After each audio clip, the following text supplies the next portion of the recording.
In the Bible, in Judges chapter 6, Gideon, and his name sign is like this, he wanted to know if the Lord would help him or not. Gideon had sheep's wool, a fleece, and he asked God to give him proof that God would help. If the fleece is wet and the ground is dry in the morning, then Gideon would know that God would help him. In the morning, the fleece was wet and the ground was dry. And then again, Gideon asked God for proof that God would help him. Gideon asked that the fleece, the sheep's wool, would be dry and the ground would be wet this time. And then the next morning, the fleece was dry and the ground was wet.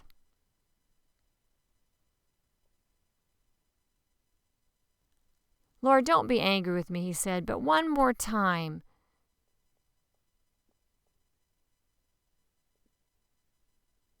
Gideon saw that the Lord was with him even when Israel was attacked.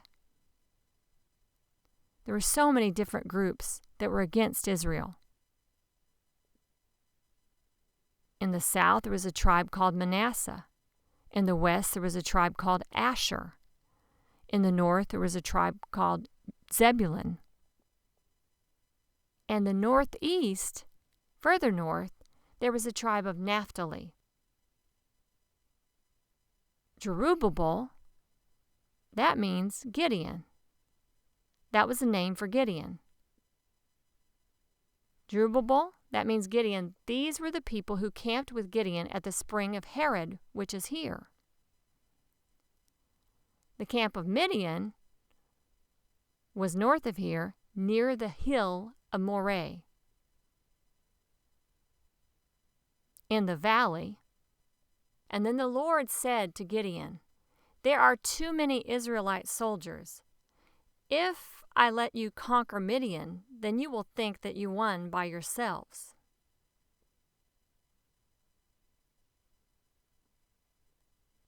Announce to the people, God said, "Those men who are afraid or nervous, let them go home. Just go ahead and go home."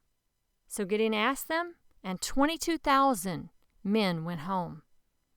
And there were 10,000 men who stayed. God was using the laws of war from Deuteronomy chapter 20. And then the Lord said to Gideon, "There are still too many soldiers. I want you to take them to the water, and then I will test them there. If I tell you that one man will be a soldier, then he will join you. He will be welcomed. And if I say, this other man will not be a soldier, then he will not go with you." So the people went to the water. And then the Lord said to Gideon, "Tell them all to take a drink." And some of them drank like dogs. They lapped the water like dogs.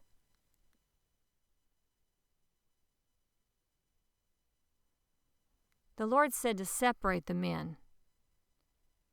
And there were some men who knelt down, and they cupped their hands to drink while looking around.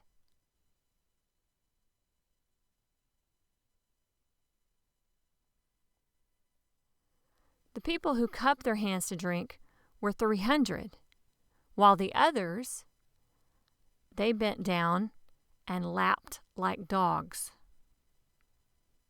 The Lord said to Gideon, "The 300 men will be the army of Israel. Those men will help you defeat Midian. All the other men must go home. And all the people are to give all of their trumpets and all of their supplies to those 300 men. The camp of Midian was below them in the valley, and that night the Lord said to Gideon, "Get up and go to the camp of Midian." Get up and go to the camp of Midian, and I will help you, I will save you. But if you're afraid, go with Purah and listen to what they are saying. And then, after that, he felt brave, and he went against them in battle. And they went to the area near the camp. the Amalekites and the other tribes of the east were many.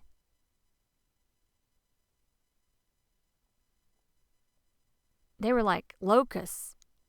They had many camels like sand. You couldn't count them all. There were so many. They were like the grains of sand on the seashore. So many camels. Then Gideon came down to listen. A Midianite man was telling a dream to his friends. He said, barley bread hit the Midianite camp and all the tents.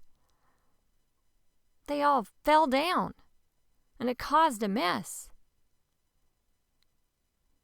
And the camp was destroyed.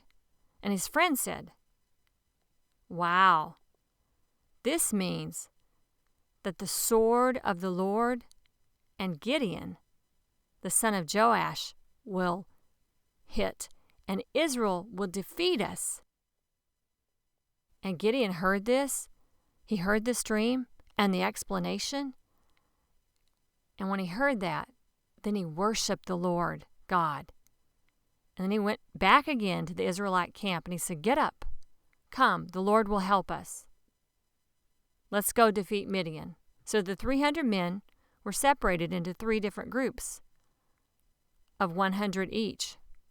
And he gave each one trumpets and empty jars and torches. He gave one to each of the soldiers. When we go to that area of the campsite, copy me. When I blow the horn, you blow the horn. We'll all do it together. When we blow the horn, we'll all surround the camp and blow the horn together. When we yell for the Lord and for Gideon, we'll all do it together.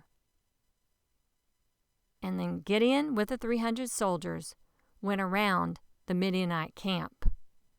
It was early in the morning. They were ready to blow their horns all together, to smash their jars. And then the 300 men broke the jars and took their torches and held them up.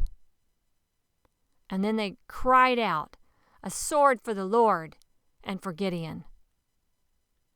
And all of them surrounded the camp. And then all of the Midianite army panicked and they ran screaming. They were so fearful that the Midianites came against one another and they killed each other. And then they ran away to Beshita, to Zererah. And they went also to other regions, past Zererah, far to the border at Abel, Mahole, which was near, close by, to Tabbath. The men, the Israelites at Naphtali, Asher,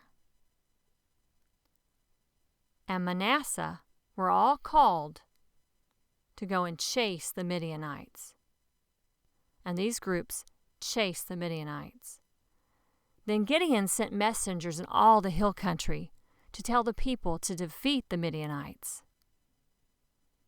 and to take control of the waters as far as the area of Bethbara and also the Jordan.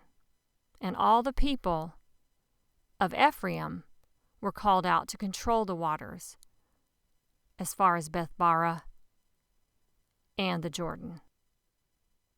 And then they captured 2 princes of Midian, Oreb and Zeeb. And then they killed Oreb at the rock of Oreb. And then Zeeb was killed at the wine press of Zeeb. The Israelites pursued the Midianites, and then the army brought the heads of Oreb and Zeeb to Gideon at the Jordan.